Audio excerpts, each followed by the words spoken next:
retrouver dans votre mag sport à la une. Alors ce lundi, on parlera beaucoup de football et également de beach soccer. Les Lions du beach soccer qui iront bien sûr à la CAN. L'équipe nationale du Sénégal a fini de valider son ticket qualificatif en battant hier le Cap-Vert sur le score de 5-2. Le RV, le rendez-vous africain, aura lieu au Nigeria en décembre prochain. Moins heureux les Lionceaux, battus samedi 1-0 par la Guinée-Conakry. L'équipe nationale, le U17, devra réaliser l'exploit dans 15 jours au risque de ne pas participer à la phase finale prévue à Madagascar en 2017. Focus ce soir sur l'organisation qui a entouré le parcours des Lions durant les éliminatoires de la CAN. Une organisation qui semble prendre la mesure des exigences dans le haut niveau, tout comme les Lions. Les fédéraux sur une belle dynamique. Nous en parlerons avec Ablaye Sow, vice-président de la Fédération sénégalaise de football, qui est déjà sur ce plateau. Les éliminatoires de la Coupe du Monde en ligne de mire. Comment se porte notre premier adversaire, le Cap-Vert? Pas bien, si on tient compte des derniers résultats. Les requins bleus éliminés de la CAN 2017 et jusqu'ici sans entraîneur. Et puis nous parlerons roller en deuxième partie d'émission. Le Sénégal, première nation dans la zone ouest africaine pour le premier championnat organisé au Bénin début septembre. Le Sénégal a remporté 13 médailles d'or, 8 argent et 9 bronzes. Les secrets d'une belle réussite, nous en parlerons avec Awa Narfal, une dame du sérail. Retrouvez votre rubrique Les Buzz du Web avec Momo Ndiaye. Et s'il y a un joueur qui se passerait bien des réseaux sociaux en ce moment, c'est Paul Pogba, dont le début de saison n'est pas à la hauteur du prix de son transfert. Voilà pour le sommaire. Merci de votre fidélité. Bienvenue à tous.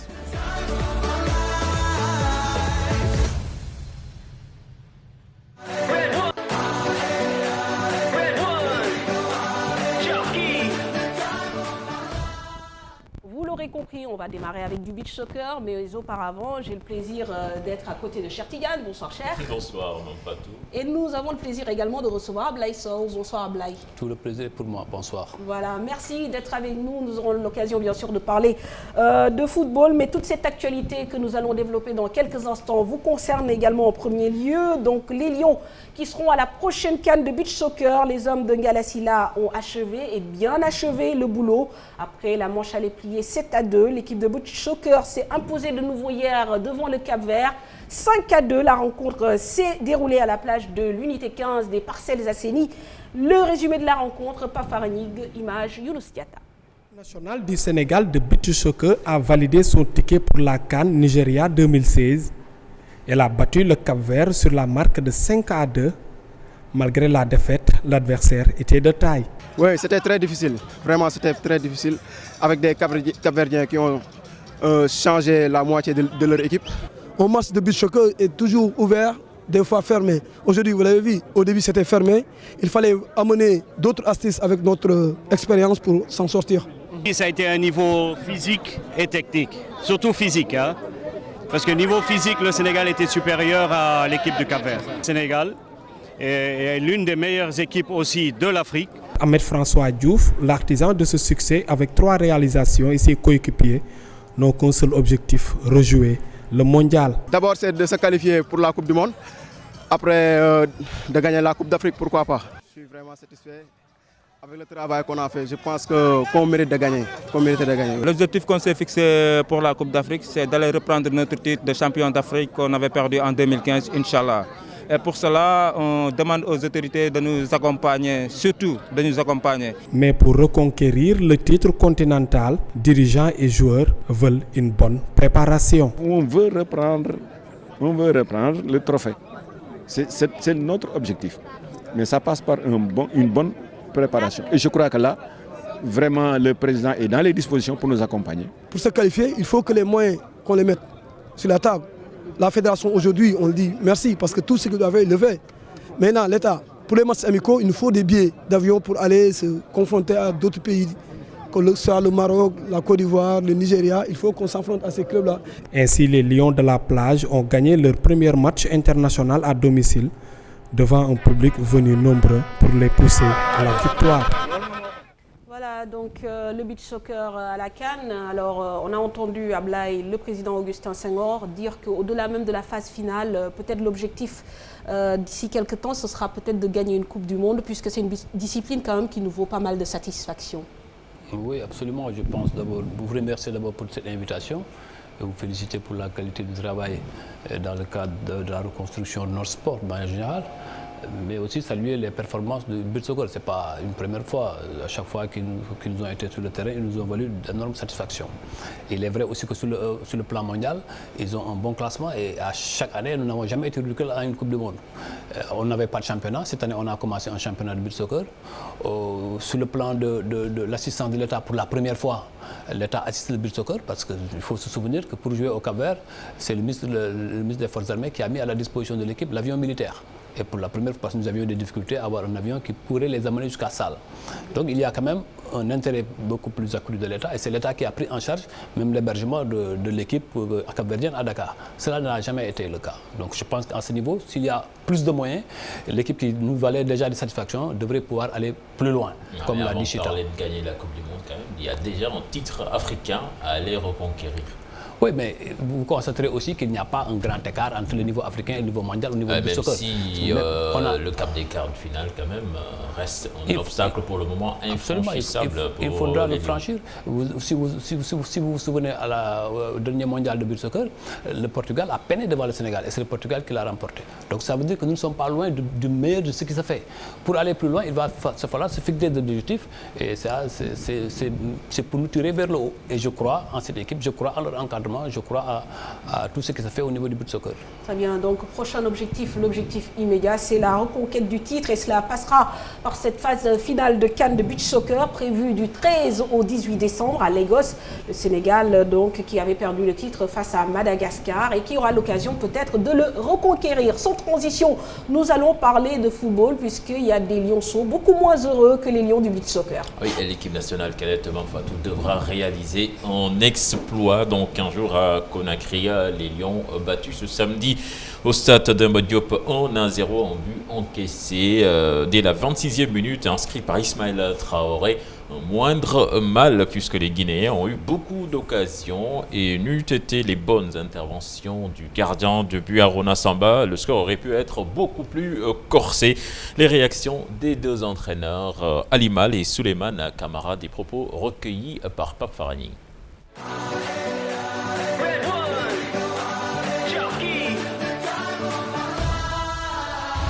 On a raté aussi beaucoup de passes. Les jours, bon, peut-être c'est la pluie ou bien peut-être c'est l'adversaire qui était là, mais je pense qu'aujourd'hui nous n'avons pas joué sur notre vraie valeur. En plus en défense, on n'a pas été serein et aussi on n'a pas été rigoureux parce que moi je pense que sur le but on a bien travaillé les coups de pied arrêtés, on a travaillé, on a retravaillé et on prend un but comme ça. Moi je dis qu'aussi c'est le football aussi, c'est le football de jeunes, on n'a qu'à assumer et se dire qu'on va se préparer encore. On s'est dit oui, techniquement c'est une belle équipe, ils jouent bien avec le ballon, pourquoi ne pas travailler l'aspect physique? Donc je pense que j'ai essayé d'accumuler les deux tendances, c'est ce qui nous a beaucoup aidé aujourd'hui. C'est un match de pièces pour nous parce que à domicile, si on encaisse 2 buts, c'est mort pour nous, c'est compliqué. Donc c'est à nous d'être prudents, garder l'acquis et penser à manquer plus si on a la possibilité. Parce qu'on pouvait prendre 2 buts, 3 buts, moi je pense que c'est comme ça. Il y aura un match retour, ils nous ont battus ici, pourquoi pas ne pas les battre chez eux? C'est le football qui est comme ça. Peut-être les jours ici, ils ne pouvaient pas jouer par exemple, manque de concentration ou bien peur de bien faire. Toutes ces choses-là et tous ces facteurs-là, moi je pense qu'au match retour, il faut qu'on se donne à fond, qu'on nous élimine, ok, qu'on nous élimine, mais qu'on joue à fond. Voilà les réactions des coachs. Dans la foulée, nous allons écouter également les journalistes guinéens qui regrettent les nombreuses occasions ratées par leur équipe. Il ne faudra surtout pas dormir sur ses lauriers lors de la manche retour. Les journalistes guinéens analysent le match. La victoire, quelle que soit la manière, elle est toujours importante, mais quand vous obtenez les occasions, il faut les mettre au fond des filets. Aujourd'hui, c'est une équipe qui a gâché beaucoup d'occasions. Si le Sénégal s'était retrouvé, c'est une équipe qui pouvait battre cette équipe cadette de la Guinée. Je pense qu'au match retour, le Sénégal ira avec un esprit revanchard, mais côté guinéen, on va essayer de cadenasser pour essayer, pourquoi pas, d'obtenir la qualification pour la prochaine Coupe d'Afrique. La Guinée a été dominatrice de bout en bout. La Guinée aura dominé son sujet. La Guinée, à travers ses attaquants, auront vendangé plus d'une dizaine d'occasions de but. Et voilà, par manque d'inexpérience, voilà, donc ces attaquants ont vendangé ces occasions. Mais n'enterrons pas très vite cette équipe sénégalaise qui, à ma foi, est une équipe très tactique, une équipe physique, qui est une équipe qui a des individualités. Donc c'est Ce n'est que la manche aller, donc il y a la manche retour. Il faudra faire beaucoup attention donc, à cette équipe sénégalaise qui, à ma foi, comme il l'avait dit, c'est une équipe joueuse qui peut aussi mieux voyager comme l'a fait la Guinée ce soir. Voilà, Ablaye, on faisait remarquer hors antenne que quand même c'est rare de voir des journalistes d'une presse accompagner, en fait d'un pays accompagner même les sélections dans les petites catégories. Les Guinéens l'ont fait, mais en plus d'avoir perdu sur le terrain, on a perdu également dans les gradins, puisqu'il y avait plus de supporters guinéens que de supporters sénégalais. Et ça, c'est un peu malheureux. Bon, je saluerai la bonne intégration des Guinéens au Sénégal. Ça veut dire que l'intégration africaine est en marche. Deuxièmement, il y a toujours une solidarité. À chaque fois que l'équipe, nos amis qui étaient au Cap-Vert nous ont dit qu'au match du Cap-Vert, les Sénégalais étaient plus nombreux que les Cap-Verdiens.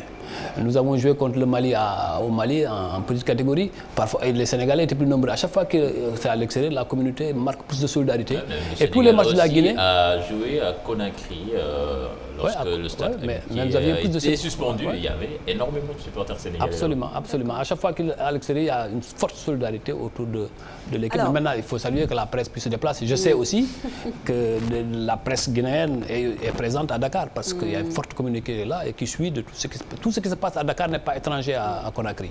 Alors parlons à présent du contenu du match. On sait que voilà, le coach à la fin de la rencontre l'a reconnu. Le Sénégal a été dominé, plus de présence du côté guinéen, mais il y a eu également une polémique autour donc, de l'âge de ces Guinéens. Vous trouvez que c'est une polémique justifiée?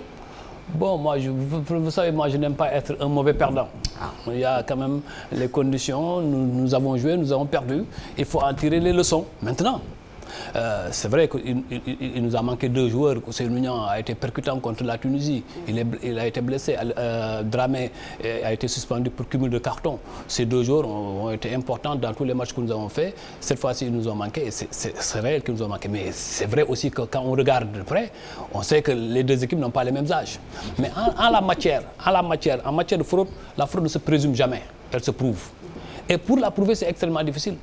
Parce qu'il va falloir, c'est des passeports qu'on vous présente, c'est les IRM qui sont faits en amont, et les IRM confirment leur âge, les passeports donnent leur âge, vous n'avez aucun moyen de le faire. Maintenant, il va falloir aller plus loin avec la CAF. La CAF a pris un certain nombre de dispositions pour lutter contre la fraude dans les petites catégories. Ça diminue de plus en plus, mais il faut encore aller plus loin, savoir que les mesures prises déjà ne sont pas encore suffisantes. Il y a quelques années, c'était encore plus grave. Mais ça ne sert à rien de frauder à cet âge, parce que vous vous souvenez de l'équipe du Ghana, ils ont eu une équipe cadette qui a été formidable, mais on n'a retrouvé aucun de ces joueurs-là en senior. Parce que dans la formation, c'est ça qui est important. Et je crois que le Sénégal là a marqué beaucoup de points. Vous allez à la direction des passeports. Tout jeune qui vient avec un extrait de jugement ne peut pas avoir un passeport. Il va falloir des enquêtes pour voir l'authenticité de son état civil. Quand même, le Sénégal a fait des efforts et vous voyez, l'équipe que nous avons présentée est une équipe cadette, ce dont je suis sûr. Justement, le Sénégal a présenté une équipe cadette. Malheureusement, le Sénégal n'a pas de championnat régulier chez les cadets. Je ne sais pas ce qui se passe en Guinée, mais est-ce que le fait de ne pas avoir ce championnat régulier quand même n'a pas impacté sur la performance de ces joueurs qui, à un moment, ont semblé manquer de rythme dans ce match? Non, je ne crois pas que ça soit la raison fondamentale. En Afrique de l'Ouest, ce que nous faisons au Sénégal, c'est ce qu'il y a de mieux, ce que fait en petite catégorie. Ah bon? Il n'y a pas un championnat qui dit Jaraaf contre GIA chaque dimanche, mais au moins nous faisons un championnat au niveau des régions et nous arrivons à la sélection régionale. Et chaque année, depuis 8 ans, nous arrivons à des phases nationales de petite catégorie. Nous sommes les seuls en Afrique de l'Ouest Mais dans cette équipe, presque plus de 50% des joueurs sont issus de Djambar. Oui, mais parce que aussi Djambar est dans la région de Thiès. Djambar aussi est affilié à la Fédération sénégalaise de football. Dans cette équipe de Djambar, ces joueurs-là étaient la plupart sélectionnés dans la sélection cadette de l'équipe de la région de Thiès. Il y a quand même un travail qui se fait, un travail d'abord pour conformer nos états civils, les joueurs à leur propre état civil, parce que ça, c'est ça qui va suivre le joueur dans toute sa carrière. On ne peut pas être né en 98 et se déclarer en 2004. C'est incroyable. Et ce qu'on sent, moi... Mais vous voulez dire qu'aujourd'hui, la fraude sur l'âge au Sénégal n'existe pas, moi Elle est minimisée, c'est-à-dire qu'elle existe. On peut toujours s'en rendre compte. Vous savez, le retaillage là, on le retrouve partout. C'est une question de culture, mais de plus en plus, d'abord, d'abord, en ayant des licences numérisées à la fédération, ça nous a permis aujourd'hui de l'élaguer à 80, à 50, à 80%. Il va falloir aller plus loin. C'est d'abord une question familiale, une question d'éducation de base. Et dans les clubs aussi. Dans les clubs et la famille. Il faut que les gens se départissent de plus en plus de cette culture de fraude qui ne mène à rien. Qui ne mène à rien du tout. C'est sur leur propre âge que nous pourrons les juger dans le temps. Et je crois que dans cela, nous sommes sur la bonne voie. On voit également que dans ce groupe, vous l'avez dit tout à l'heure, pratiquement on ne voit pas de joueurs issus de nos clubs de première division. Et ça, c'est un problème. Il serait étonnant de trouver des cadets en première division. Non, mais pas des joueurs qui évoluent en première division. Que les clubs et des petites catégories, des centres de formation qui les suivent derrière. En petite catégorie, il n'y a pas cette division. Il n'y a pas de première ou deuxième division. Aujourd'hui, si nous devons jouer le championnat de Dakar régional en cadet, c'est la Jeanne d'Arc contre RSEF ou bien RSEF contre Giraffe de Dakar. Il n'y a pas de catégorisation à ce niveau. J'ai entendu dans la presse dire que les joueurs guinéens jouent en L2. S'ils jouent en L2, ça m'étonne parce que c'est un championnat senior. À moins qu'ils soient très doués. Quand en championnat senior, on ne peut pas faire jouer des cadets à moins d'une autorisation exceptionnelle qui suit des procédures assez compliquées. On voit des joueurs de 16 ans quand même qui jouent en première division. Oui, mais l'exception, vous en trouverez toujours, vous en trouverez un, deux quelque part, mais on ne peut pas partir d'une exception pour en faire une règle. Alors, mais ce que je dis, et encore je le répète, ce que nous faisons en petite catégorie, c'est ce qu'il y a de meilleur qui se fait en Afrique de l'Ouest. Très bien, mais il faut encore aller plus loin. Ça dit qu'aujourd'hui, l'exemple typique, le bon exemple, c'est l'Algérie. L'Algérie a un championnat, mais ça demande énormément de moyens. Vous savez, nos équipes peinent aujourd'hui à répondre au cahier de charge minimal de la Ligue 1, Ligue 2. Si vous leur donnez encore plus de responsabilités, il va falloir plus de moyens. Malheureusement, notre football souffre. Alors, le match retour, d'un mal on peut y croire, malgré tout. Mais absolument, nous sommes en football. Vous savez, la Tunisie aurait pu nous battre ici à Dakar. Hein. Oui, ça c'est vrai. La Tunisie, c'est les 10 dernières minutes qui ont complètement changé la vision du match. Mais la Tunisie aurait pu nous battre à Dakar. Et pourtant, nous l'avions battu à l'aller. Donc il s'agit de jouer au football. En ce qui nous concerne, l'administration, nous sommes en train de prendre toutes les dispositions en relation avec le ministère. Et nous mènerons tous les combats qu'il faut pour que cette victoire nous revienne et que nous retournions à la Coupe d'Afrique. Depuis 2011, on n'y a pas été. Très bien. Alors, même si on ne part pas forcément avec les mêmes armes, a priori. Alors, vous pouvez retrouver bien sûr cette émission en intégralité donc, sur notre application mobile GFM et vous, voilà, donc en direct sur les réseaux sociaux GFM et vous, pour suivre en direct Sport à la Une. Alors, nous allons rester toujours dans l'actualité du football, mais pousser peut-être un peu plus l'analyse, débattre justement de la logistique, de l'organisation autour de l'équipe nationale durant ces éliminatoires de la CAN 2017. Voilà, Fatou, il faut tirer donc un coup de chapeau à cette FSF. Pas de problème de logement, pas de problème de primes. Mieux, une délégation est toujours dépêchée chez les pays hôtes avant chaque déplacement des Lions pour faire les repérages nécessaires. Une progression notée et saluée par des observateurs du football national. Là-dessus, je propose de suivre ce reportage signé Mamadou Ndiaye, Atanarba et Ibou Cissé. L'organisation logistique a aussi contribué au beau résultat des Lions lors des éliminatoires de la CAN 2017. La logistique a une part très importante dans le football moderne maintenant. Les gens tiennent beaucoup et donc il faut une bonne logistique pour pouvoir voyager, pour pouvoir faire certaines rencontres internationales. Nous avons gagné beaucoup de matchs à l'avance à cause d'une logistique. C'est un élément extrêmement important, ce n'est pas qu'un élément important. Je crois que cette fois-ci, je peux juste donner l'exemple du match retour Niger-Sénégal. Le fait que le Sénégal arrive avant même le Niger à Niamey, ce qui signifie qu'il y a un travail en amont qui a été fait. C'est aussi basé sur une certaine expérience du Sénégal qui fait que le Sénégal a déjà pris toutes les places disponibles avant même que l'équipe nationale du Niger puisse trouver le vol. Et la fédération nigérienne a dit, regardez, le Sénégal est en train de préparer le match retour, parce qu'on était parti pour préparer le retour, or nous ne sommes même pas sur le match aller. Prospection, choix de l'hôtel, repérage des stades lors des déplacements des Lions, tous ces points n'ont pas été négligés par le ministère des Sports. Bon, vous le savez, pour les performances sportives reposent sur 5 piliers. D'abord, une bonne équipe, un bon encadrement technique, un bon encadrement administratif, une logistique et un environnement sain. Avant, nous avons un problème sur l'hôtel. Vraiment, mais quand je suis allé à la fédération, ñu ngi si liggéey bu baax quoi si côté dëkkuwaay bi fi ñuy nekk si hôtel yi vraiment nice quoi pour moi. Au-delà du côté logistique, la question des primes de match a été respectée. waaw côté prime yi moom vraiment jaar na yoon da ngay pare ñu jox la ko sur place vraiment foofu moom amuñu si luñ siy wax prime yi da ngay pare rek ñu jox la ko sur place waaw.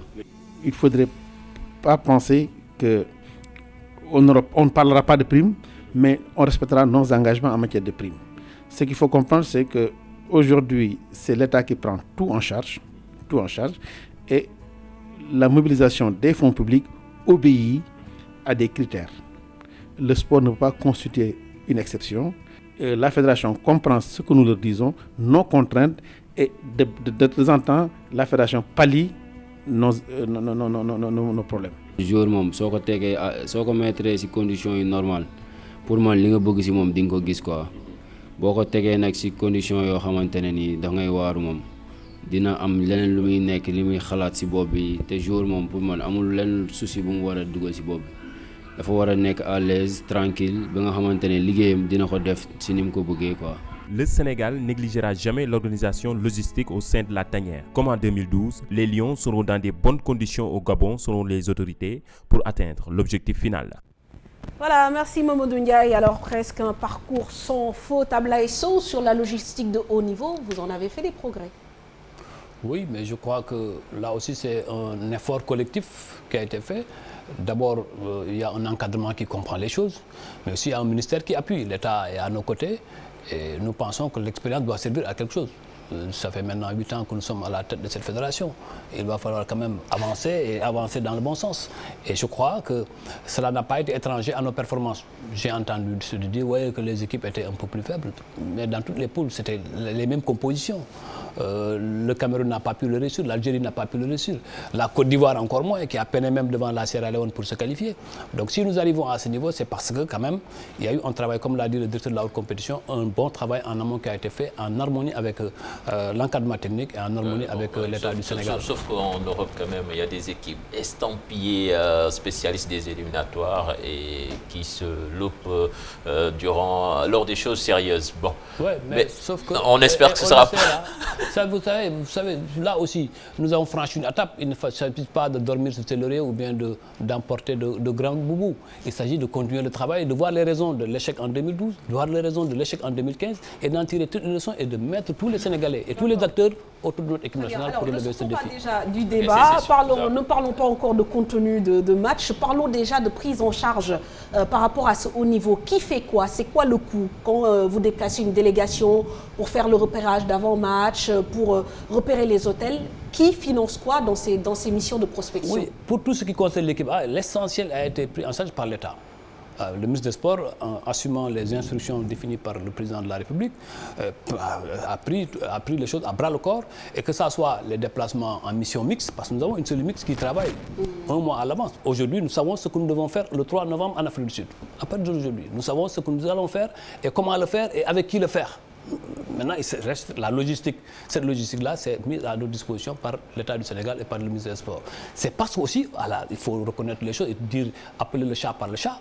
Depuis que M. Matarba est à la tête du ministère des Sports, il y a plus de concertation, plus de dialogue, plus de partage autour des grandes décisions. Et aujourd'hui, cette convivialité dans la décision fait qu'on ne ressent pas les difficultés, même s'il y a des difficultés parfois dans toute œuvre humaine.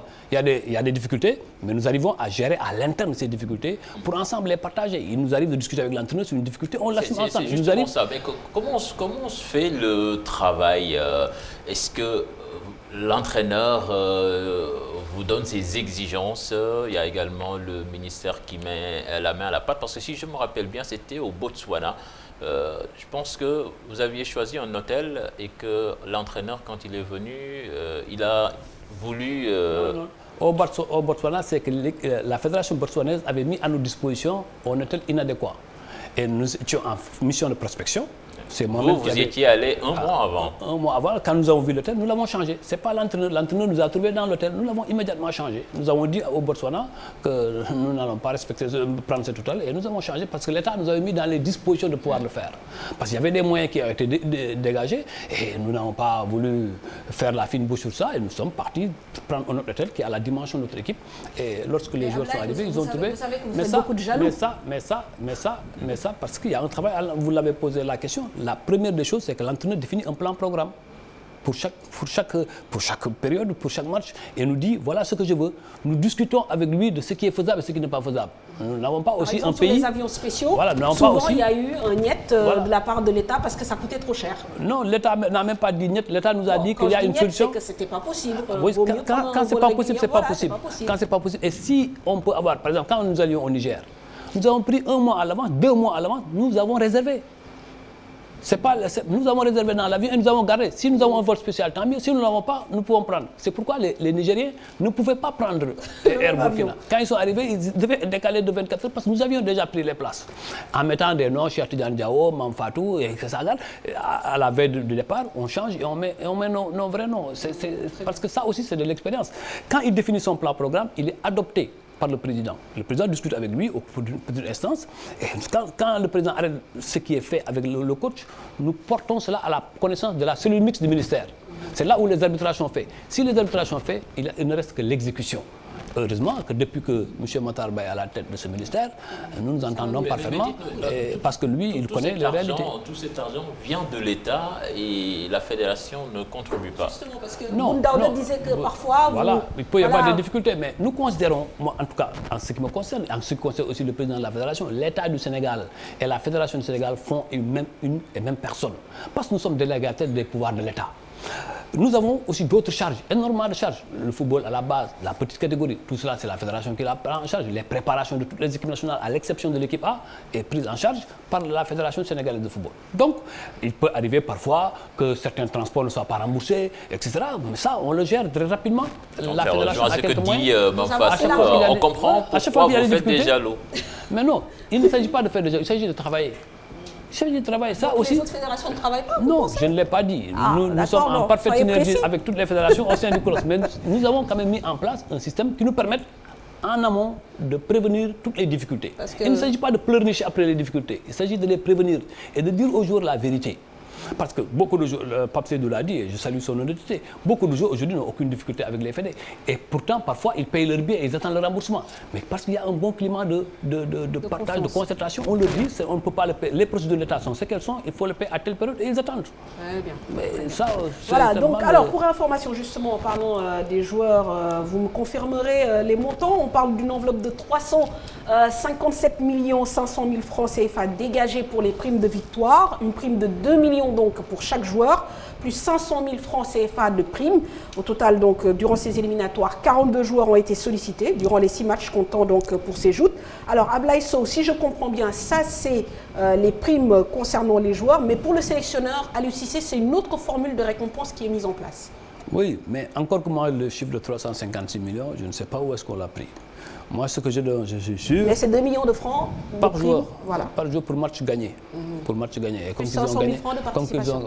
pour la sélection, pour permettre aux joueurs d'être là, parce que parfois certains joueurs quittent leur ville pour rallier la capitale, pour les avions, etc. Ça, c'est simplement pour les mettre en déplacement. Et maintenant, quand il y a un match gagné, c'est 2 millions. Maintenant, le transport, les avions, ça, c'est du ressort du ministère des Sports. Ça a un coût, mais un coût qui est du ressort exclusif du ministère des Sports. Donc, je ne peux pas dire le montant global. Maintenant, le nombre de joueurs qui a participé à cette qualification, bien entendu, ça va intervenir dans les paiements des primes de qualification. Parce que la prime de qualification est payée au prorata de la participation de chacun d'eux. Et pour le sélectionneur, ce n'est pas la même formule? Évidemment, dans aucun pays du monde, l'entraîneur n'a le même traitement. Peut-être moi, je peux le savoir, mais pas forcément le téléspectateur. Je confirme ce que vous dites, l'entraîneur n'a pas le même traitement. D'accord, mais c'est quoi le traitement de l'entraîneur? C'est quoi le traitement de l'entraîneur? Le traitement de l'entraîneur a le double de joueurs. C'est dans tous les pays du monde, c'est comme ça que cela fait. Si on a une prime de 2 millions, l'entraîneur aura 4. Très bien. Et sur chaque match gagné. C'est transparent, oui, absolument. Très bien. Voilà, merci. Alors, on va écouter justement Pape Seydou Ndiaye là-dessus, sur l'environnement quand même. C'est important de revenir sur cela. Voilà, Pape Seydou qui a pris part à cette campagne des éliminatoires de la Coupe d'Afrique des Nations et qui parle d'un groupe sain dans un environnement sain. Cela favorise forcément les résultats positifs. Nous l'écoutons. Je suis marqué si tanière bi par rapport à bi mu fa ñëwee léegi mooy solidarité bi fa am entre joueurs ak staff ak dirigeants loolu moo ma marqué quoi parce que da nga daan dégg équipe nationale il y a des clans il y a des choses yu fay am mais vraiment man bi ma ñëwee gisuma loolu foofu quoi vraiment loolu am na marqué na ma fa te tamit liggéey bi jaar na yoon daal foofu. waaw SBO bi amul xale amul mag groupe bi ñëpp benn lañ quoi vraiment loolu dafa ma marqué quoi ci équipe bi dafa ma marqué dafa am solidarité boo xam ne bu dëgër la boo ñu gisee dañuy foo dañuy kaf dañuy ree dañuy respecté nañ ndaw respecté nañ mag donc loolu mooy équipe quoi te dañuy waxtaan suñu biir lu bari donc loolu moom bu amee ci groupe xel li day dal quoi. vraiment groupe bi moom am naa ci yaakaar ci côté staff bi am naa ci ñoom yaakaar. côté joueur yi tamit am naa ci ñoom yaakaar parce que am nañ potentiel boo xamante ne nii mun na gagner équipe bu nekk donc dañuy gën a concentré wu rek gën a jàppante comme niñ koy defee gën a yokk liggéey bi pour li nga xamante ne ñëpp moom la ñuy yaakaar ci ñun te bëgg ko tamit ñu dem jëli ko ci CAN bi incha allah. Voilà donc Pape Seydou Ndiaye, un joueur de la tanière qui témoigne un peu de la bonne ambiance au sein de cette équipe. Alors Ablaye, j'imagine qu'on ne change pas une formule qui gagne. Nous nous approchons des éliminatoires de la Coupe du Monde. Vous allez reconduire le même processus. Oui, je le crois, mais ça, la discipline interne relève de la responsabilité d'abord de l'entraîneur. Ça veut dire que l'entraîneur a fait du bon travail. On peut le constater sur le terrain en matière de discipline collective. Il y a eu énormément d'efforts qui ont été faits. Mieux encore, au niveau de la fédération, en rapport avec le ministre des Sports, nous avons défini une charte de l'équipe nationale. Cette charte-là, elle n'a pas encore formalisé. Nous pensons la formaliser le 8 octobre prochain, mais au moins elle a été mise en activité, encore qu'elle n'a pas été formalisée. Ça veut dire que il y a un bon climat au sein de l'équipe nationale. Il y a un bon climat dans l'environnement de l'équipe nationale et c'est un des facteurs de performance qu'il faudrait consolider et qu'il faudrait davantage améliorer. Voilà, donc on va parler à présent justement de ces échéances qui arrivent à grands pas, les éliminatoires de la Coupe du Monde, et nous intéresser au premier adversaire du Sénégal. Il s'agit du Cap-Vert que nous avons retrouvé en beach soccer et que nous allons retrouver sur les pelouses du stade Léopold Sédar Senghor. Le Cap-Vert qui clairement est en période trouble pour avoir raté la qualification donc à la dernière CAN, à la prochaine CAN plutôt, donc lors de la dernière journée. Dans la foulée, l'entraîneur dont le bilan est plutôt maigre, 3 défaites pour une seule victoire en 4 matchs. Donc Beto Cardozo a démissionné. Les requins bleus ont perdu de leur superbe après 2 qualifications successives en phase finale de CAN. Suivons ce sujet de Cher Salibou Diarra, Modou Fall et puis des images de Abba Kamara.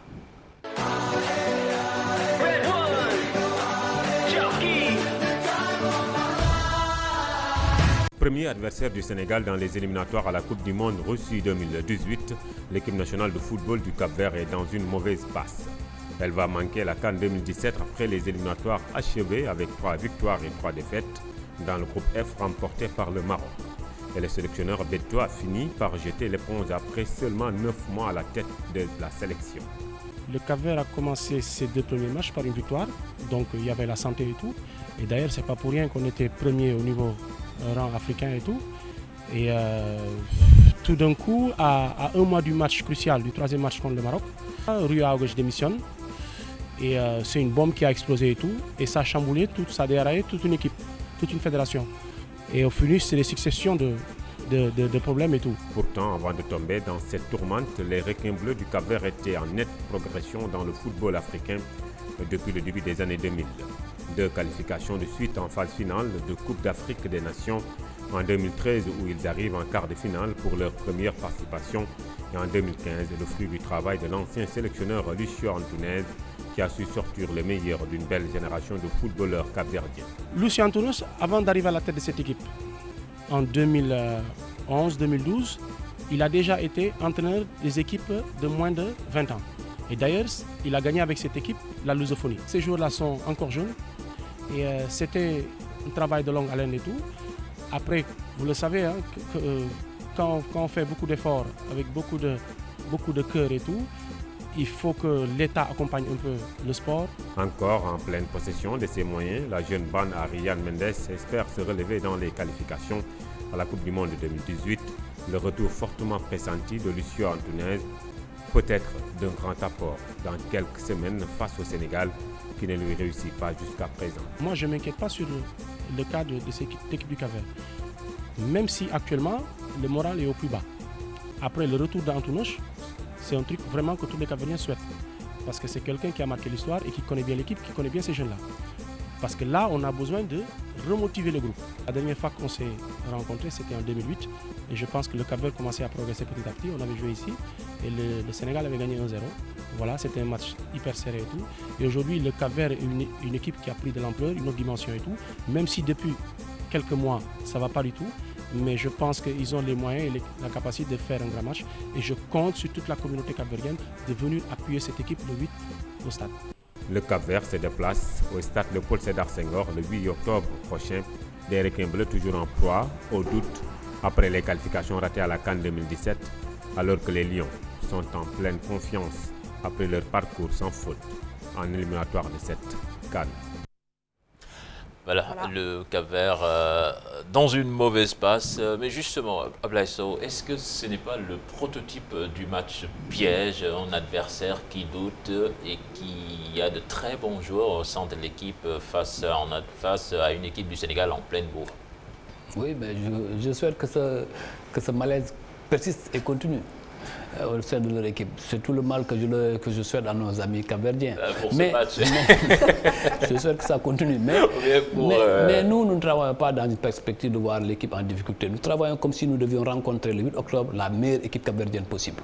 Et nous ne voudrions pas être surpris, comme vous l'avez dit, que ça ne soit pas le match piège. Mais le piège, c'est dans l'esprit, c'est dans le mental. Et je crois qu'aujourd'hui, Aliou Cissé a fait un excellent travail dans le mental de l'équipe. Et l'environnement aussi permet aussi de penser qu'en aucun moment nous allons dormir en sous-estimant cette équipe du Cap-Vert. Sous-estimer cette équipe du Cap-Vert serait une très grave erreur. Alors, à noter donc que pour le Cap-Vert, on annonce le retour de Lucio Antunes, qui était en charge de l'équipe entre 2010 et 2013. Ce dernier avait donc réussi à qualifier les requins bleus pour la première fois de leur histoire en quart de finale de CAN, lors donc de la phase finale de 2013. C'est avec lui également que le Cap-Vert a remporté les Jeux de la lusophonie, c'était en 2009. Et puis à noter, pour terminer donc sur ce sujet, qu'en perspective de cette rencontre donc Sénégal-Cap-Vert, le sélectionneur national Aliou Cissé fera face à la presse vendredi prochain pour sacrifier à la traditionnelle conférence de presse qui va nous donner les noms des 23 joueurs qui vont officier pour ce match. Alors, Ablaye Sow, parlons à présent des affaires courantes la Fédé. Et la première question l'équipe nationale, avant d'en venir à ce dossier brûlant de l'actualité, il y a d'abord le problème de l'équipementier. C'est les affaires courantes là. Où est-ce que vous en êtes à ce que tout le monde s'étonne à ce que cette équipe nationale du Sénégal qui brille, qui recèle en son sein de joueurs de classe mondiale et qui n'arrive pas à trouver en équipementier? Je vous remercie pour cette question. J'ai suivi le président Saher Seck hier avec vous et je pense qu'il avait apporté la très bonne réponse sur la question. Mais ce que je peux dire, c'est que bientôt nous trouverons un équipementier. Parce que la question c'est quoi? C'est quand Puan a rompu son contrat avec 80 ou 90% des pays africains pour question de politique intérieure. En ce moment-là, il fallait voir la position du Sénégal dans le classement FIFA. Il fallait voir la position du Sénégal dans le football mondial. En ce moment-là, si nous avions négocié et trouvé un partenaire, peut-être que nous n'aurions pas eu toutes les conditions avantageuses. Nous avons dit qu'il faut prendre le temps qu'il faut pour ne pas brader notre maillot national. Il y avait quand même des offres. Ça, je ne peux pas les étaler sur la place publique, mais quand même il y avait des offres. Mais nous avions pensé qu'il fallait un temps, d'abord pour remettre notre équipe à sa place et pour pouvoir négocier en bonne position. Aujourd'hui, nous sommes 3e mondial africain sur le classement FIFA. Nous requalifions à une Coupe d'Afrique. Ça donne des enjeux. Et forcément, nous serons dans une position de pouvoir faire bénéficier au Sénégal et faire bénéficier au football sénégalais les rentes d'un bon équipementier. Vous dites bientôt, c'est dans un mois, avant la CAN. Ce qui est sûr, c'est l'objectif, c'est avant la CAN. Parce qu'en un mois, 2 mois, il sera difficile de finaliser toutes les tractations qui sont en train de se faire. Mais je peux vous rassurer que nous y sommes, mais nous voulons le faire avec méthode. Nous voulons demain qu'on ne puisse pas dire que le maillot du Sénégal a été bradé. Nous voulons tout faire dans la transparence. Est-ce que ça peut être en Puma? Non, Puma a rompu. Oui, bon, mais il peut y avoir une nouvelle collaboration. Peut-être, mais vous voulez me faire entrer dans un domaine qui est encore confidentiel. Vous aurez la réponse dans quelques jours. Ablaye, je vais poser la même objection que celle d'hier. Il y a moi 2 points qui me posent problème. D'abord, le fait qu'on continue de jouer avec Puma, qui n'est plus notre sponsor et à qui on fait de la pub gratuite. Ça, c'est la première interrogation. La deuxième interrogation, c'est par rapport à la négociation. Vous ne voulez pas brader le maillot de l'équipe nationale, certes, mais dans un contrat, il y a des clauses. Si vous vous qualifiez à la CAN, si vous allez au-delà du premier tour, si vous allez en Coupe du Monde, je pense que tout ça, ça relève quand même d'une négociation globale. Est-ce qu'on doit rester sur un instant T, ne pas aller avec un sponsor, ou il faut être fin négociateur, comme vous l'êtes d'ailleurs? Mais ce que je dois vous dire, c'est que quand vous signez alors que vous n'avez pas un certain standing, il y a quand même des minima que vous pouvez demander, que vous ne pouvez pas demander. Quand le sponsor ou bien l'équipementier a l'espoir que vous pouvez gagner la Coupe d'Afrique, les conditions changent. Quand l'équipementier pense que vous ne pouvez pas franchir le premier tour, aussi les conditions changent. Et l'offre devient proportionnelle à la valeur de l'équipe. Et nous pensons qu'aujourd'hui, nous avons retrouvé notre valeur sur le marché. Et nous pouvons négocier et pouvoir finaliser avec certains qui nous avaient fait de bonnes propositions. Mais donc tout ça sera pris en compte, forcément. Absolument. Absolument. Maintenant, quand vous me parlez de primes en cas de qualification de la Coupe du Monde, c'est aussi fixé en fonction de la valeur de l'équipe. C'est pas fixé. Maintenant, Puma, on leur fait de la pub. Maintenant, c'est vrai. Qu'on joue avec Puma ou qu'on ne joue pas avec Puma, nous aurions porté des maillots. Oui, mais vous auriez pu jouer avec PSE puisque l'État finance pratiquement toutes vos campagnes. Si le ministre du PSE vous entend et nous fait la proposition, nous pouvons le faire dès le prochain match. Nous avons quand même pensé à ça, mais nous avions quand même un stock. Au lieu d'aller acheter des maillots, nous avions des maillots, nous avons préféré jouer avec. C'est aussi simple que ça. Nous pensions encore que l'équipe du Sénégal, en cette période-là, n'était pas un bon facteur de publicité. Ça, il faut aussi qu'on se rende à la valeur marchande. À un moment, après la Coupe d'Afrique 2015, l'équipe du Sénégal n'était pas au top. Et aujourd'hui, c'est vrai que si nous jouons contre le Cap-Vert et contre l'Afrique du Sud avec des maillots Puma, ça fait une publicité pour le Puma parce qu'aujourd'hui, le Sénégal est devenu plus attractif. Mais ça aussi, c'est les lois du marché. Il faut les respecter. Très bien. Alors, on va parler aussi de la mise en place de votre Chambre nationale de résolution des litiges. CNRL, donc, qui sera dirigé par le magistrat Ousmane Kane, ancien secrétaire général du TAS. Et donc, c'est une instance qui va statuer sur les litiges entre joueurs et clubs. Il y a des joueurs, il y a des représentants de clubs. Voilà, est-ce que vous pouvez un peu nous expliquer un peu l'essence de... Vous savez, cette chambre-là, dans le texte, existe depuis que nous avons mis en place la Ligue de football professionnel. Il reste encore même la direction générale du contrôle. Jusqu'à présent, les clubs sont contrôlés au sein de la Ligue de football professionnel. Or, vous ne pouvez pas être juge et partie. Dans les textes de la fédération, il y a une direction générale du contrôle qui doit contrôler est-ce que les clubs sont en règle par rapport au cahier de charge de la Ligue de football professionnel, par rapport au football professionnel. Il y a quand même des règles qu'il faut respecter. Et ces règles-là devraient être garanties par la Fédération sénégalaise de football. Mais dans le milieu professionnel, il ne manquera pas de litiges entre joueurs. Dans le transfert, il y a des difficultés. Entre clubs, même, il peut y avoir des difficultés. Ce n'est pas la commission de discipline, ni la commission de discipline de la Ligue de football professionnel, ni la commission de discipline de la Fédération sénégalaise de football qui devrait les arbitrer. Aujourd'hui, beaucoup de joueurs vous disent que je ne suis pas payé. Où est-ce que le joueur peut pleurnicher? Il n'a pas d'instance où il peut se plaindre. La seule instance qui existe dans nos textes, c'est la Chambre nationale de résolution des litiges. Et cela, aujourd'hui, depuis un an, nous avions pensé mettre le président Ousmane Kane, dont l'expérience est avérée, dont l'expertise et le professionnalisme aussi est reconnu au plan mondial, parce qu'il a été au TAS avec le président Kéba Mbaye. Et nous avons pensé qu'un homme de cette dimension peut conduire ce grand chantier, vaste chantier, qui permettra aux joueurs, qui permettra aux clubs d'avoir un cadre où exprimer leurs plaintes. Et en ce moment-là, mais le corollaire de cette chambre-là, ce sera la direction générale du contrôle. Et cette direction générale du contrôle mise en place nous permettra de parachever l'infrastructure qui doit encadrer le monde professionnel. Ça va couvrir toutes les instances, que ce soit fédé, ligue... Absolument. Voilà. Tous les litiges qui peuvent marquer la vie des joueurs ou bien la vie des clubs, sauf ceux concernant un match de football. Quand même, on ne peut pas aller jouer un match de football, dire qu'un joueur m'a retenu et puis aller se plaindre au niveau de la chambre. Il y a chaque commission est compétente en matière définie, dans des matières définies par les textes. Alors, Ablaye, la Fédération sénégalaise de football a mis fin à sa collaboration avec Malick Daf, qui était l'adjoint de Joseph Koto, entraîneur des U20. Est-ce que vous pouvez revenir sur les raisons de ce limogeage, si on peut l'appeler ainsi? Bon, je ne dirais même pas que la Fédération a mis fin à limoger. La Fédération a constaté que l'entraîneur Malick Daf est indisponible. C'est un abandon de poste. Plus que cela. Parce que la question c'est quoi? À la veille du match Sénégal, le tournoi que le Sénégal doit jouer au Qatar, le Sénégal a été invité, ils sont là-bas et je les félicite pour la première victoire qu'ils ont eue sur la Corée. Mais à la veille de ce départ, l'entraîneur a écrit au président pour dire que, ayant des impératifs au niveau de son club, qu'il ne pouvait pas faire le déplacement. Le président, restant sur les principes, lui a dit que cette raison n'est pas inopposable à qui que ce soit. Parce qu'en vérité, lorsqu'il était aussi au port, il y avait aussi des charges organisationnelles, il y avait aussi des charges de préparation. L'équipe nationale que nous avons amenée au Qatar, c'est pour préparer la Coupe d'Afrique U20. Le club dans lequel il s'est engagé se prépare. Il savait très bien qu'il a des charges de l'équipe nationale. Et nous avions pensé, en comité d'urgence, que ce n'est pas normal de privilégier un club sur l'intérêt national. Et nous avons pensé, et comme ce n'est pas la première fois, c'est ce que les Sénégalais ne savent pas. Contre la Tunisie au match aller, l'entraîneur Malick Daf n'a pas fait le déplacement. Et donc, pourquoi? Parce que prétextant qu'il a oublié son sac dans un taxi. Ça aussi, c'est des négligences impardonnables à ce niveau de la compétition. Donc, il faut qu'on assume nos responsabilités. Quand vous dites prétextant, c'est comme s'il y avait une autre raison.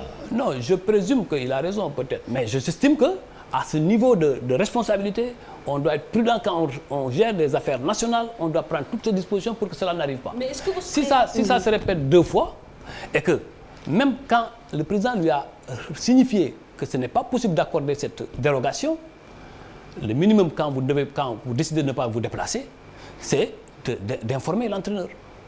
C'est d'informer le président, lui dire, malgré votre décision, je ne partirai pas. C'est à l'aéroport que nous avons constaté qu'il n'a pas fait le déplacement. Vous savez, l'autorité, on l'exerce. On ne peut pas se permettre qu'à ce niveau de responsabilité, que chacun puisse faire en fonction de son calendrier. Maintenant, j'ai entendu M. Ndofène Fall, moi je réponds. Je suis clair dans ma vie. J'ai entendu M. Ndofène Fall dire que cette décision est inopportune.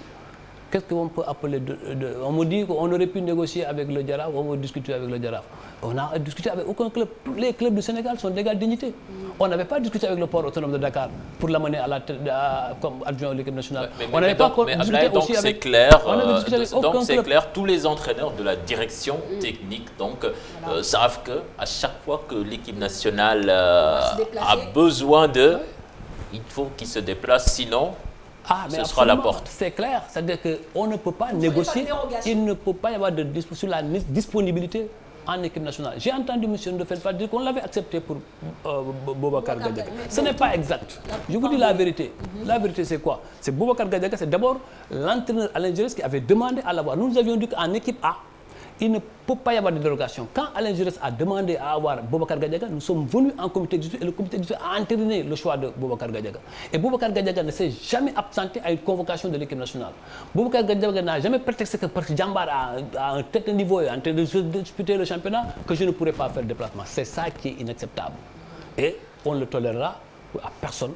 Parce que nous-mêmes, nous sommes astreint. Moi, parfois, mon équipe de Kaffrine végète parce que je ne peux pas aller chaque samedi aller à Kaffrine parce que j'ai des responsabilités nationales que j'assume. Est-ce que quand vous dites que c'est inacceptable, est-ce que ce n'est pas être un peu trop radical? Parce qu'aujourd'hui, on a aussi besoin de ces entraîneurs-là qui ont une expérience en équipe nationale pour booster aussi le football local.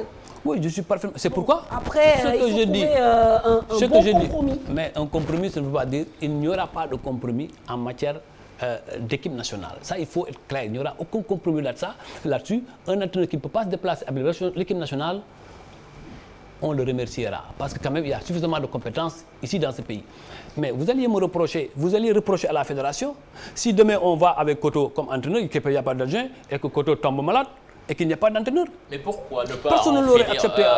pourquoi ne pas en finir avec ce cumul de fonctions une bonne fois pour toutes et que vous savez, chacun... Olof Ndiaye dafa ne ku nekk le muy marché mooy lim am. Nous avions en 2009 négocié avec le ministère et l'État du Sénégal pour qu'on paye tous les entraîneurs. Cette disposition a été appliquée jusqu'en 2012. En 2012, lorsque M. Mbagnick Ndiaye est venu à la tête du ministère des Sports, il a dit que l'État ne peut pas supporter cette charge salariale et que l'État ne peut supporter que la charge de l'équipe A. Et tous les autres, les contrats ont été mis en terme. Nous avons pensé, nous avons discuté. Voilà, nous avons discuté. Et l'argument de M. Mbagnick Ndiaye n'était pas totalement aussi erroné. Parce qu'il arrivait qu'un entraîneur n'ait que 2 matchs durant 2 ans. Et cet entraîneur-là percevait chaque mois son salaire. Et ça, c'est un problème au niveau de l'État. Et l'État a dit non. Nous pouvons participer à des primes, mais nous ne pouvons pas payer des gens qui ne travaillent pas durant toute l'année. Cela peut-être est vrai. Peut-être qu'il y a les charges de l'État qui étaient assez très fortes. Mais nous avons trouvé un modus operandi avec la direction nationale et les entraîneurs. Nous leur avons dit, 2 mois avant le regroupement, on va payer un salaire payé par la fédération. Le mois de regroupement et le mois qui suit le regroupement. Mais ils ont accepté. Sur cette base-là, celui qui s'engage, en connaissance de cause, ne devrait pas pouvoir le remettre en cause. Très bien. Merci Ablaye pour ces précisions. Donc voilà pourquoi donc Malick Daf n'est plus l'entraîneur adjoint de l'équipe nationale U20.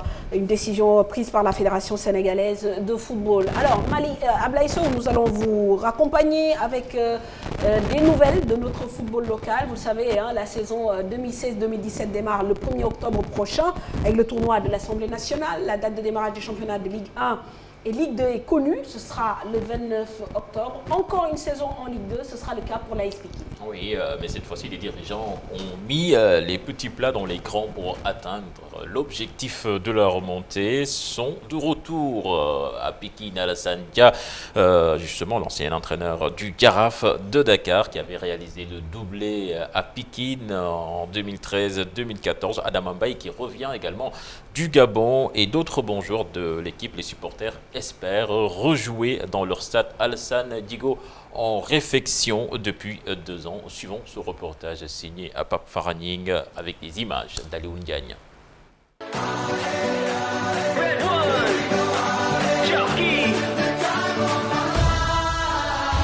Après la brillante saison 2014 avec un doublé historique championnat Coupe du Sénégal, AS Pikine a fait une descente surprenante en Ligue 2, une saison en division inférieure diversement appréciée par les Pikinois. Saison daaw déception bu mag la parce que bu ñu arrêté ci ginnaaw tur yi sunu dernière année première division chute libre lañ def. Pas une déception, d'autant plus que c'était une saison de transition. Donc on sortait vraiment de 4 belles années, malheureusement sanctionnées par une descente. Mais nous qui étions en tout cas dedans, compte tenu peut-être des difficultés qu'on a traversées, après la descente, l'AG qui s'est tenu très tardivement. Cette année, l'équipe Fagno de la banlieue met les bouchées doubles avec le retour des anciens comme le goléador et l'AG Adama Mbaye pour aider l'AS Pikine à remonter dans l'élite. Avec tous les anciens, en l'occurrence le retour de l'AG Adama Mbaye, donc la presse l'a relayé. Donc il y a Pape Alioune Diop Kapi qui est de retour, il y a Thierno Matatchoun, il y a d'autres anciens qui vont venir. On espère avec tous les retours dont vous avez connaissance bien sûr et quelques jours qu'on a pu recruter, qu'on a bonifié un peu le groupe. Pour relever le défi, les dirigeants misent sur l'expérience du coach Alassane Dia, celui-là même qui avait réalisé le doublé avec Pikine. Objectif est monter. Amul benen amul xam nga fi ne objectif bi su fekkee ne 3 mooy monter dañ fexe bokk ci 3 premiers. C'est un bon choix parce qu'Alassane Dia c'est un coach chevronné. Maintenant les entraîneurs et les clubs c'est comme ça, ils se séparent, ils reviennent. À cela s'ajoute la remobilisation des supporters qui veulent transformer le stade Alassane Djigo en un chaudron. ñi nga xamante ni peut-être amuñu motivation déplacer wu di top équipe beeg yooyu ñoo ñëpp mën a ñëwaat bootuwaat ci ginnaaw équipe bi. Yàlla may ñu ay résultats yoo xamante ni c'est positif. li fi xewoon yëpp day amaat ci côté ambiance tout folklore lépp banderole lépp ay génnaat. Un handicap majeur pour l'AS Pikine, le stade Alassane Djigo, en réfection depuis 2 ans. Actuellement, il ne reste quelques retouches. Les Pikinois ont espoir de jouer cette année dans ce stade. Si l'entrepreneur Mbaye Faye, quand même, qui nous a soutenus et qui fait tout de gros efforts pour nous livrer les stades avant le début des compétitions. Avec la récupération aussi de notre stade, qui nous a fait très mal quand même. Vous vous souvenez qu'on est allé en Ligue 2 en jouant à l'extérieur, c'est-à-dire hors de Pikine. Vu le recrutement, la mobilisation des supporters et des dirigeants, avec la réception des stades Alassane Djigo, le maître mot à Pikine est la montée en Ligue 1 par tous les moyens. Voilà l'objectif, la montée en Ligue 1 pour l'AS Pikine. Alors Ablaye, on va peut-être avoir un dernier mot avec vous concernant donc ce match. On en a déjà parlé entre le Sénégal et le Cap-Vert, un match charnière. Il faut toujours bien démarrer des compétitions, surtout des éliminatoires de Coupe du Monde. Comment ça se passe? Quel est le plan programme? Même si désormais vous êtes rodé apparemment. Oui, nous avons lancé le processus et je crois que toutes les dispositions sont prises pour arriver à un très bon match. Je vous ai dit tantôt que même le match contre l'Afrique du Sud aujourd'hui, nous savons ce que nous devrons faire parce que les contacts ont été pris et le processus a été lancé. Maintenant, ce que nous voulons, c'est que ce match-là quand même puisse rapporter quand même de l'argent. Il faut pas que les gens viennent au stade pour ne pas payer. Regardez le stade contre le Sénégal-Namibie. Il y avait au moins pas moins de 30 000 spectateurs. Mais les 15 000 n'ont pas payé. Ce n'est pas possible, on ne peut pas continuer comme ça. Il va falloir prendre des dispositions. Mais qui leur a donné les billets? Mais c'est le système. Non, pas nous. En vérité, c'est le système qu'il faut revoir. C'est-à-dire comment les gens accèdent au stade et être plus rigoureux dans la gestion de cela pour arriver à ce qu'au moins les rentrées du stade puissent bénéficier à l'État du Sénégal, c'est vrai, parce que c'est l'État qui organise le match, mais aussi à notre football. Parce que simplement, la petite catégorie, vous me parlez de championnat régulier en petite catégorie, il faut payer les arbitres, il faut même payer maintenant dans les stades. Un match à Dakar coûte 45 000 francs à une équipe de National 2, c'est quand même très élevé. Tout cela, c'est des charges qu'il faut. Maintenant, il faut que les Sénégalais s'habituent à payer au stade. Et malheureusement, c'est ceux qui sont les plus nantis qui ne payent pas la plupart du temps. Regardez la tribune officielle, les 2 tiers sont des invités. Il faut que cela cesse, il faut que nos ministres... Mais c'est à vous d'arrêter de donner les invitations. C'est pourquoi il faut nous y aider, parce qu'il y a quand même une mentalité socio-culturelle qui s'est bien installée, qu'il faut travailler vous allez au Danemark, le Premier ministre il vient comme un spectateur et achète son billet et entre. Dans tous les pays du monde, c'est comme ça que cela se passe. Il faut que nous y arrivions. Maintenant, il faut un peu plus de pédagogie, plus de tact et nous arrivons à ça. Le deuxième appel que je fais, c'est-à-dire que le football sénégalais n'appartient pas au président Senghor. Il n'appartient pas non plus à Matarba ou au président de la République. Il appartient à tous les Sénégalais. Aujourd'hui, il y a des enjeux très forts qui doivent lier l'ensemble des acteurs du football sénégalais pour qu'on se donne la main. Et pour qu'une fois au moins qu'on essaie ensemble de relever les défis. C'est vous les journalistes, c'est nous les responsables de la fédération, c'est d'autres acteurs, c'est les supporters, c'est les Sénégalais lambda.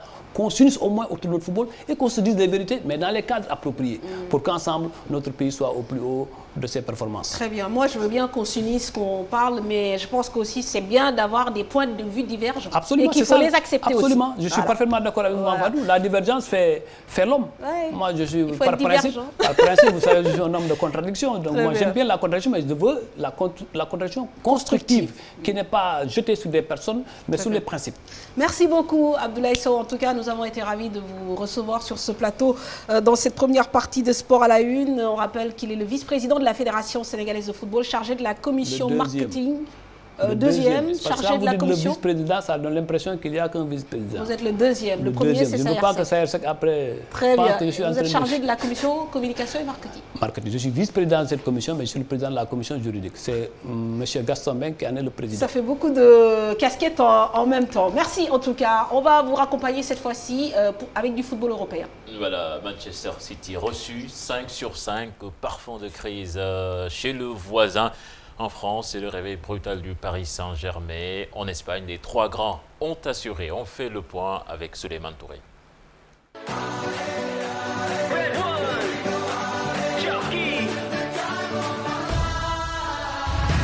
La 5e journée de la Premier League marquée par le sans-faute de Manchester City, les poulains de Pep Guardiola ont décroché leur 5e victoire en autant de sorties face à Bournemouth. Victoire 4-0, le voisin United commence de son côté à sentir le parfum de la crise. Pogba et ses partenaires se sont inclinés 3-1 sur la pelouse de Watford. Liverpool, de son côté, continue d'impressionner après sa victoire 2-1 sur la pelouse de Chelsea. Lovren et Anderson ont été les bourreaux des Blues qui ont sauvé l'honneur par l'intermédiaire de Diego Costa. D'autres Blues qui impressionnent en ce début de saison, il s'agit d'Everton, Idrissa Gana Gueye et compagnie se sont imposés 3-1 face à Middlesbrough. En Italie, on jouait la 4e journée marquée par la défaite de la Juventus 2-1. Icardi et Perisic ont été les bourreaux des Bianconesiens. Naples, amené par Milik en état de grâce, s'est imposé 3-1 face à Bologne. Le Milan AC s'est bien repris en s'imposant 1-0 face à la Sampdoria. En France, la 5e journée est marquée par le réveil du PSG. Après 2 journées sans victoire, les hommes d'Unai Emery sont allés battre Caen 6-0 avec un quadruplé de Cavani. Par contre, l'équipe du moment en Hexagone, c'est bien l'AS Monaco. Le leader de la Ligue 1 s'est imposé 3-0 face à Rennes. L'Olympique de Marseille et les Lyonnais se sont neutralisés 0 but partout.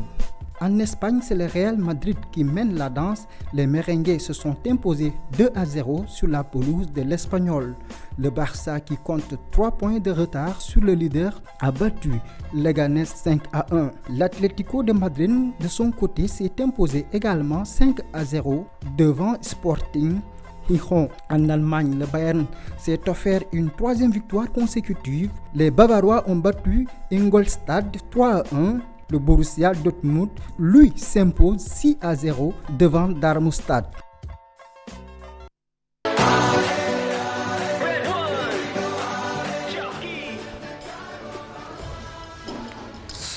Le plateau s'est rempli d'un coup et d'un seul. On est ravis quand même d'accueillir l'équipe nationale de roller en compagnie donc de l'un de ses porte-flambeaux évidemment, Awa Narfal, qui est donc la directrice technique du comité national de promotion des sports de glisse. Awanar, merci beaucoup. Merci de nous avoir amené également vos athlètes. Alors, ce sont les athlètes qui ont été médaillés lors du dernier tournoi organisé au Bénin. Je dirais bonjour à tous les Sénégalais, ou bien bonsoir.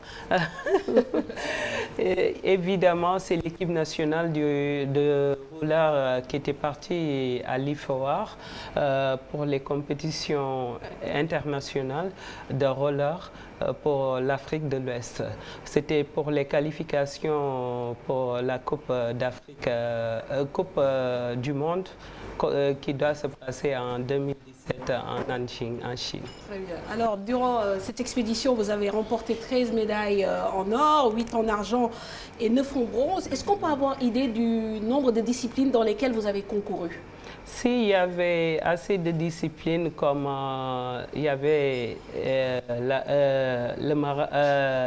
il y avait les acrobates, les rouleurs acrobates qui est composé de... C'est l'émotion. C'est pas l'émotion, mais en ce moment, je suis un peu stressée. Ah bon? Ouais. Malgré les victoires? Ouais. Mais il ne faut pas. Si. Il y avait... Quelques disciplines, juste 3 ou 4 par exemple? Il y avait les acrobates comme détente chaise, high jump, slalom. Il y avait course sur piste, qu'on peut dire les 15 000 mètres, les 500 mètres. Bon, il y avait marathon de 42 km, mais on a couru 84 km au lieu de 42. Il est là, c'est en avant-première dans l'histoire de roller parce qu'en marathon c'est 42 km, mais ils nous ont fait courir 84 km et il l'a assuré seul. D'accord, c'est qui? Mamadou Ba. Mamadou Ba, vous pouvez vous rapprocher que les téléspectateurs puissent voir celui qui a couru 84 km au lieu de 42. Voilà, un peu de timidité. Alors, cher. Alors, Awanar, on sait que vous étiez parti dans la douleur. Il y avait beaucoup de problèmes, les titres de voyage, la prise en charge. Est-ce que finalement, vous avez pu déplacer toute la délégation Finalement, toute l'équipe nationale est partie parce que avant qu'on y aille, je remercie d'abord notre capitaine de l'équipe, mademoiselle Awa Baldé du Guédiawaye, qui a remporté plus de médailles d'or pour le Sénégal chaque année, elle le fait. Mais on a pu déplacer une équipe de 7 qui est partie en route avec les bus de SONEF. L'autre équipe, quand on est revenu, on n'avait pas l'espoir qu'on allait partir, mais à un instant, on nous a appelés au ministère des Sports. Ils nous ont donné toutes les conditions étaient remplies. Tout. C'était trop tard, mais l'essentiel, ils ont assuré 10 billets avion et 2 coachs. Donc, ce qui fait qu'on devait avoir des manquants de 7 ou 10 pour pouvoir avoir cette trophée. Mais on l'a comblé avec ceux qui sont partis en bus. Donc, on est revenu avec le maximum de médailles parce qu'en compétition, c'est les médailles d'or qui comptent. Donc, si on allait un tout petit peu avec quelques athlètes, on n'allait pas revenir avec 7. 13 médailles. Awanar, le Sénégal est revenu très déçu des dernières Jeux Olympiques à Rio. Et on sait qu'en 2020, les rollers vont intégrer les Jeux Olympiques. Alors, est-ce qu'avec tous ces jeunes-là, on peut espérer enfin décrocher une médaille olympique, une médaille qui nous fuit depuis pas mal de temps? Inch'Allah, que Dieu nous laisse la vie. Mais avant qu'on y aille aux Jeux Olympiques, en 2017, c'est la Coupe du Monde de roller en Chine. Et là, on saura vraiment notre capacité parce que ça sera notre notre avant-première à l'international. Déjà, on a participé une fois en France, à Nanjing, elle est là, à Diassadio. Elle est partie, on ne peut pas dire qu'à Dijon, on ne peut pas dire qu'elle est la dernière parce qu'elle était partie pour apprendre. Donc en ce moment, je suis en formation avec eux. Je les déplace dans les pays européens, américains et tout pour qu'ils puissent en 2017 me donner les résultats que j'attends pour aller aux Jeux Olympiques. Alors Awanar, j'aimerais juste savoir qu'est-ce qui vous motive à être avec ces jeunes? Le roller pour vous, c'est une passion. Voilà, je pense que ça fait quelques années que vous êtes dans ce milieu. Qu'est-ce qui vous motive? Les 12 ans que j'ai fait dans ce mouvement de roller, on peut dire presque 16 ans parce que c'est en 2002. Mais ce qui m'a un peu impressionné, c'est les enfants. Quand tu vois un enfant qui veut vraiment pratiquer un sport qui est si riche que tu ne peux pas pratiquer, c'est fait pour les enfants des richards. On dit carrément que c'est pour les enfants des boss. Je dis non. Tout le monde peut le pratiquer. Et en ce moment, je me suis vraiment mise dedans pour aider les enfants. Et en ce moment, là où nous sommes, je peux vous rassurer que l'équipe qui est là, vraiment, ils ont galéré parce qu'ils n'avaient même pas de rollers. Okay. Ils partaient dans les flipperies pour acheter des rollers. Et en ce moment, notre problème au Sénégal, c'est ces paires de rollers. C'est les professionnels que le Sénégal n'a pas. Si on nous a battus, ou bien en piste, on ne s'est pas sorti. Il n'y a pas de piste au Sénégal et en même temps, on n'a pas les patins professionnels pour courir. Il n'y avait qu'un seul et on le faisait. Vous le passiez. On le passait. Mais ça coûte combien, par exemple, une paire de rollers comme ça? Une paire de rollers professionnels peut coûter à 250 000 minimum. Très bien. Ça peut aller jusqu'à 450 000. Ok, d'accord. Alors, souvent, quand des sportifs reviennent au révolé de gloire, qu'est-ce qu'on entend? Nous voulons rencontrer le président, les autorités. Vous, qu'est-ce que vous voulez? De l'argent, des moyens pour des rollers, des rollers par exemple. Par exemple, comme je vous ai dit en allant, je ne dirais pas que j'attends du président de la République ou bien du ministère des Sports. Moi, je veux que nous montrons ce qu'on peut faire pour notre pays et le reste, ça viendra. Mais en ce moment, je crois qu'on a vraiment besoin des paires de rollers professionnels. On a besoin de pistes de rollers de 200 mètres ou de 400 mètres parce que vous nous avez trouvé à la place du souvenir. On n'avait pas de piste, mais on s'entraînait là-bas et derrière le stade Léopold Sédar Senghor. Donc aujourd'hui, si le ministre parvient à couper quelques parts de gâteau pour nous donner, pour qu'on puisse s'entraîner vraiment durant ces 1 an, parce qu'il ne nous reste que 8 mois pour aller à la Coupe du Monde. Donc c'est très difficile. On a besoin de rollers, de casques, de protection et tout. On a seulement besoin de nos matériels et de pistes au Sénégal. En tout cas, on a été ravis de vous recevoir à Wadarfal. Merci de vous être déplacé avec toute l'équipe. Vous avez tous les encouragements de l'équipe de la TFM. Je ne saurais terminer sans remercier notre coach Mamadou Badji, qui a eu à encourager, à soutenir les gosses jusqu'à leur retour au Sénégal. Et les Sénégalais de l'extérieur qui vivent au Bénin, ils nous ont très bien soutenus. Le ministre des Sports qui a assumé toutes ses responsabilités, rien ne manquait. C'est la première fois dans l'histoire du Sénégal que les rollers ont eu leur part dans les sports sénégalais. C'est pourquoi nous avons fait tout pour ramener cet trophée au Sénégal. Très bien. Merci beaucoup. Merci à vous de vous être déplacés en si grand nombre pour nous parler justement de cette discipline et bonne continuation.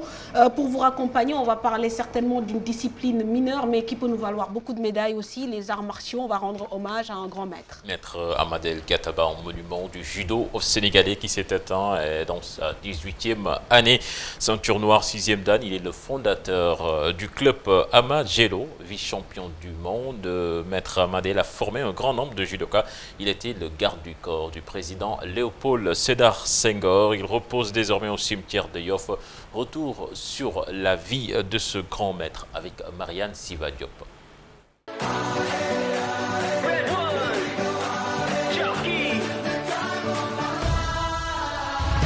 Le conseil d'être sage, très sage, et de ne pas injurier.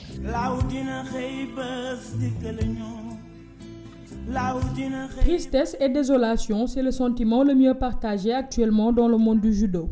Maître Amadel Gataba, ceinture noire 6e dan, s'est éteint jeudi dans sa 78e année. Une grosse perte pour cette discipline qu'il a fait aimer à plus d'un. Né en 1938, coïncidant avec le décès de Jigoro Kano, fondateur du judo, Maître Gataba a valu au Sénégal pas mal de satisfactions. Plusieurs fois champion du Sénégal, il a été médaillé de bronze au championnat d'Afrique d'Abidjan en 1967. Après 7 ans de service militaire, Maître Amadel Gataba est devenu adjudant-chef à la gendarmerie nationale. Après 27 ans de dur labeur, il est affecté à la présidence de la République comme garde rapproché du président Léopold Sédar Senghor. Vu sa passion énorme pour le judo, Maître Gataba met sur pied le club Amagelo en 1983.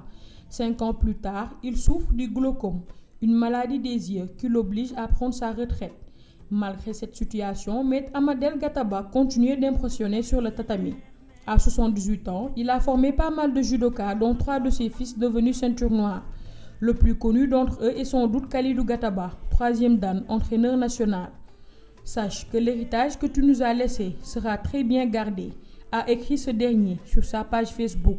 Maître Amadel Gataba repose désormais au cimetière musulman de Yoff.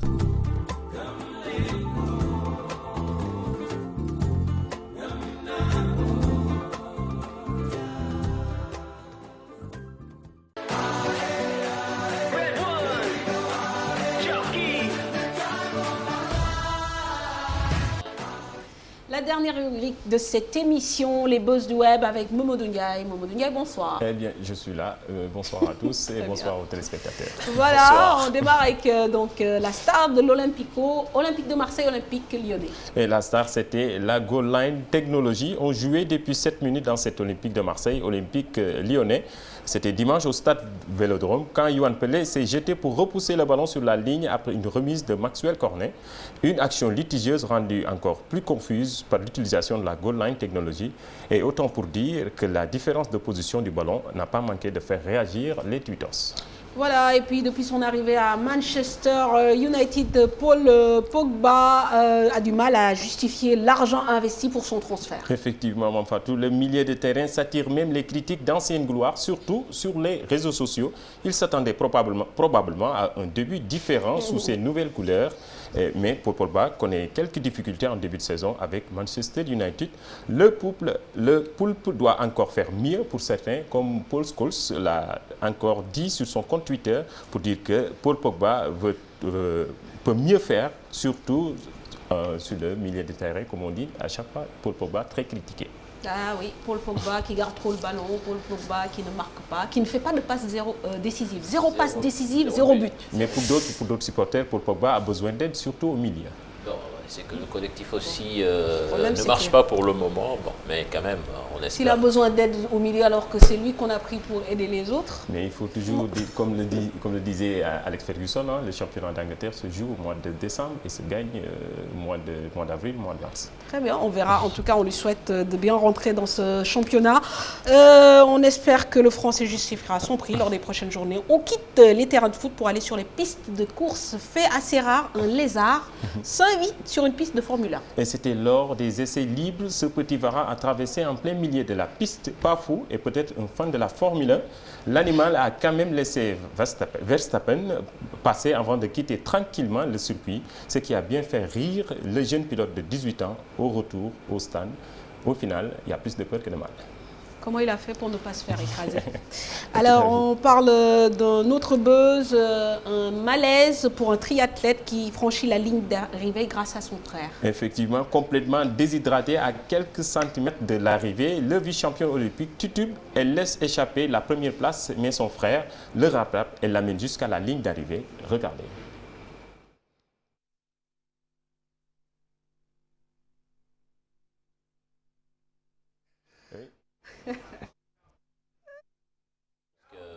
Les images sont troublantes.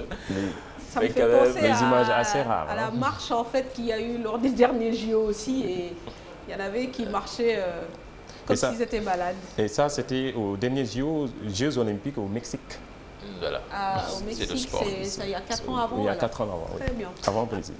Voilà, on termine par la vidéo bonus. Oui, on peut aller regarder le but de Nicolas Sanson autour de magnifiques lobes du milieu de terrain. Regardez, c'était lors de la 4e journée de la Liga.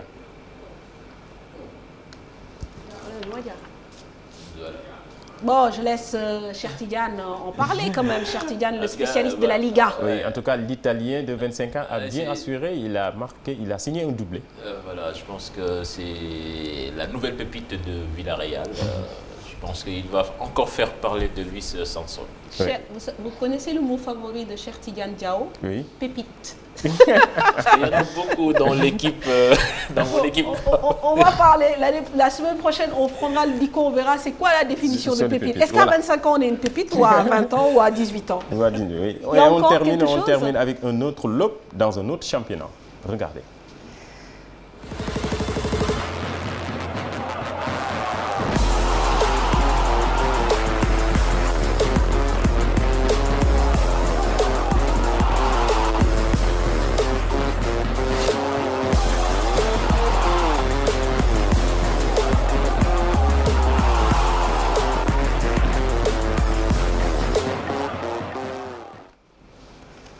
C'est la journée des lots. Voilà, c'est fini? Oui, c'est fini. On se donne rendez-vous lundi prochain, Inch'Allah. Inch'Allah. Merci Mamadou Diaye, merci Cher Tidiane, merci à nos invités qui nous ont accompagnés, à Wanarfa Lablaïso, merci à l'équipe technique, à la réalisation, avec Pierre Da Silva, à caméra Demba Baye, Ibou Sissé, bien sûr l'équipe digitale, merci pour votre travail. Donc vous pourrez retrouver bien sûr cette émission sur votre application GFM et vous. Merci à Cherfay et à toute l'équipe des réseaux sociaux. Excellente soirée, à la semaine prochaine. Au revoir.